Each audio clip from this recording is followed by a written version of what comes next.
ఓటమి చవి చూడనున్నారు.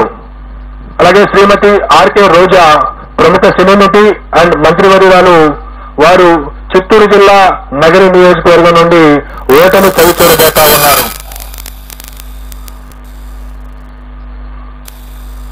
అలాగే మరికొన్ని కీలకమైనటువంటి నియోజకవర్గాల యొక్క ప్రస్తావన కూడా చేయాలి. అచ్చెన్నాయుడు గారు తెలుగుదేశం పార్టీ యొక్క రాష్ట్ర అధ్యక్షులు, ఆంధ్రప్రదేశ్ అధ్యక్షులు, వారు టెక్కలి నియోజకవర్గం నుండి స్వల్ప ఆధిక్యతతో విజయం సాధించబోతా ఉన్నారు.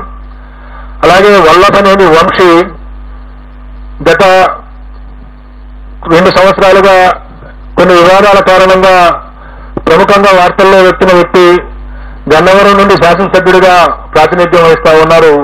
ఈసారి కూడా వల్లభనేని వంశీ గన్నవరం నుండి గెలుపొందనున్నారు.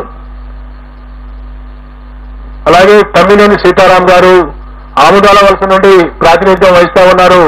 వారు ఆంధ్రప్రదేశ్ శాసనసభ స్పీకర్ గా ఉన్నారు.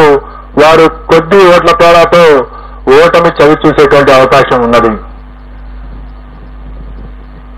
అలాగే రఘురామకృష్ణరాజు గారు, కనుమూరి రఘురామకృష్ణరాజు గారు ప్రస్తుతం నర్సాపురం నుండి ఎంపీగా ఉంటూ ఇటీవల తెలుగుదేశం పార్టీలో చేరి ఉండి నుండి శాసనసభకు పోటీ చేయడం జరిగింది.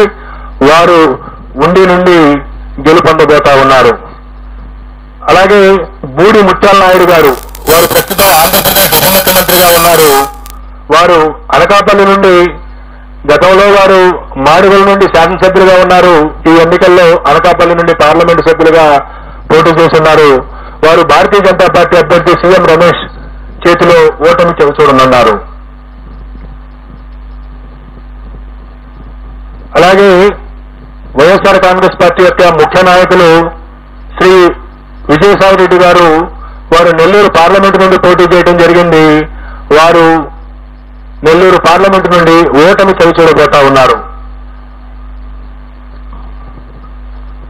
రాష్ట్రంలో హోరాహోరీ పోటీ జరిగినటువంటి పార్లమెంటులో అమలాపురం పార్లమెంటు, రాజమండ్రి పార్లమెంటు, నర్సరావుపేట పార్లమెంటులో ఫలితం కేవలం 2 లేదా 3 శాతానికి లోబడి ఉండబోతా ఉంది.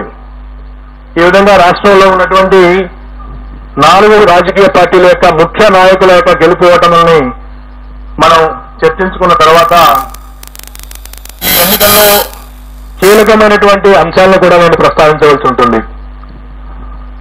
తెలుగుదేశం పార్టీ గత 5 సంవత్సరాల నుండి ప్రతిపక్షంలో ఉన్న కారణంగా గత ఎన్నికల్లో 2019 శాసనసభ ఎన్నికల్లో చరిత్రలో ఎప్పుడు లేని విధంగా 10 శాతానికి మించినటువంటి ఓట్ల తేడాతో ఓడినటువంటి కారణంగా పొత్తు తప్పదు అని తెలుసుకున్నటువంటి పార్టీ నాయకత్వం జనసేన పార్టీని పొత్తులోకి ఆహ్వానించడం, ఆ తర్వాత కూడా గెలుపుకు కేవలం జనసేన మాత్రమే కాదు మరొక బలమైనటువంటి రాజకీయ పక్షం యొక్క అవసరం ఉన్నదని తెలుసుకుని భారతీయ జనతా పార్టీతో కూడా చివరి వరకు పొత్తు కోసం